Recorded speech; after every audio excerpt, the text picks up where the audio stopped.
The two keys.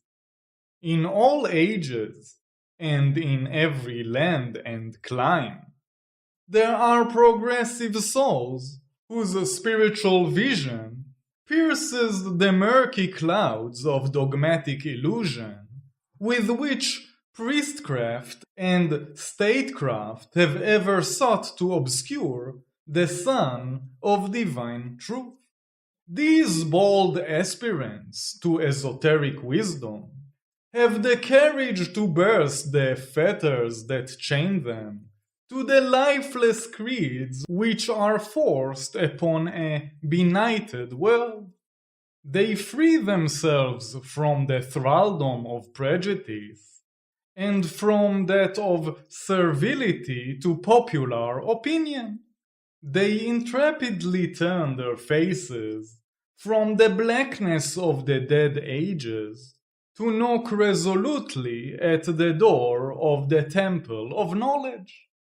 They realize that only within the sacred precincts of nature's sanctuary burn the altar fires whose light produces the shadowy illusions which are believed by the multitudes who worship them to be the only reality. And they learn that this sanctuary may be unlocked only by the use of two keys.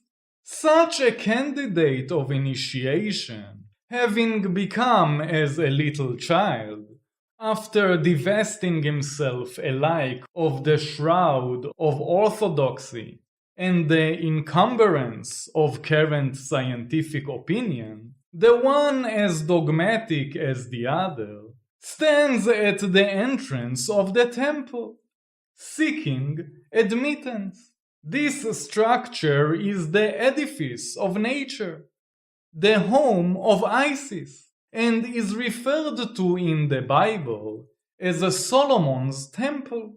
Now, this name can hardly have been derived directly from so many divergent sources. Yet in spite of this, Sol On presents some interesting correspondences.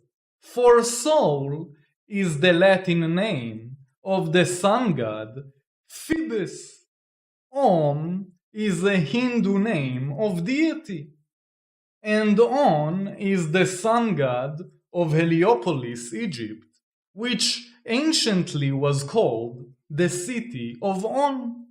The candidate has heard it said, "Knock and it will open, ask and ye shall receive, seek and ye shall find." So, sustained by a love of justice, he stands with clean hands and a pure heart at the gate of the sanctuary. After a time, his efforts are rewarded by glimpses of the interior as the gates are opened by other hands, or the intuitions of his soul penetrate their opaqueness. His summons are finally answered by the voice of the silence, encouraging him to further endeavor, but at the same time admonishing him that there is no vicarious atonement or attainment. Each must unlock the doors that bar his progress and that guard the temple from profanation for himself. King Solomon's temple has two doors. So also there are two doors to its oracle. He who would enter either must possess their respective keys. The door on the right is opened only with the aid of a golden key. That on the left requires a key of silver. These same two keys with which the outer doors of the temple may be unlocked will also open the doors of the oracle, but the keys that are turned from right to left in the outer doors must be turned from left to right to unlock the inner. that keys are extent by which their possessor may penetrate the barriers of objective phenomena among all well-posted occultists. Students of Masonic symbolism go further, for they recognize that these keys are two in number. In fact, the literature on ceremonial magic very largely revolves around the two productions, the one entitled Clavicula Solomonis, the key of Solomon the king, and the other entitled Lemegeton, lesser key, there being an English translation of both. But the usefulness of these volumes, if they may be said to have a use, pertains to the history of mystical aberration and to magical practices of doubtful quality, rather than to any revelation of the mysteries.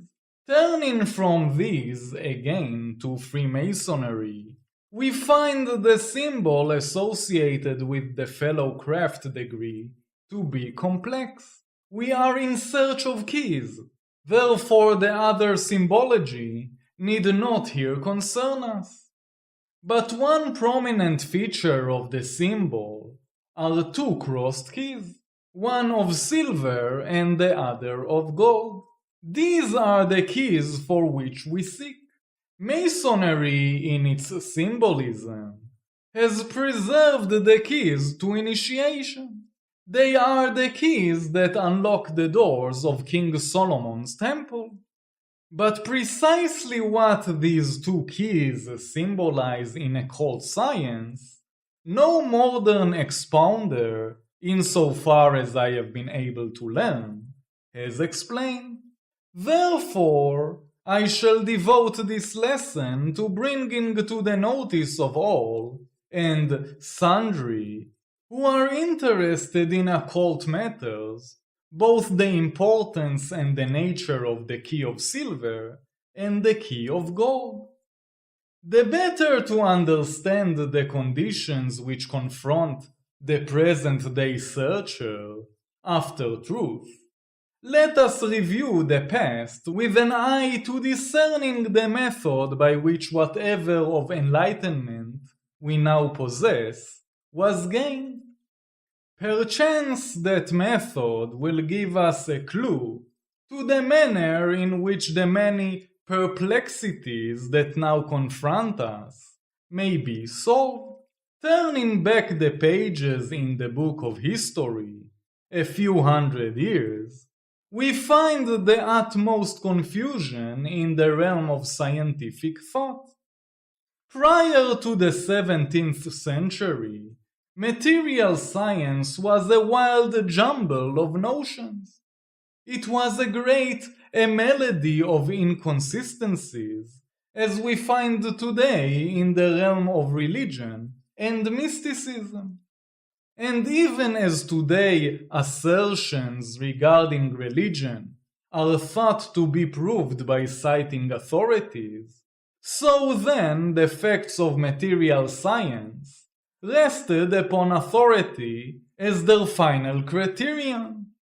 Just as mystics and religionists now feel free to give the practitioner interpretation of an authority, the Bible for instance, that best suits their convenience, so then students were equally free in giving their interpretation of scientific authorities.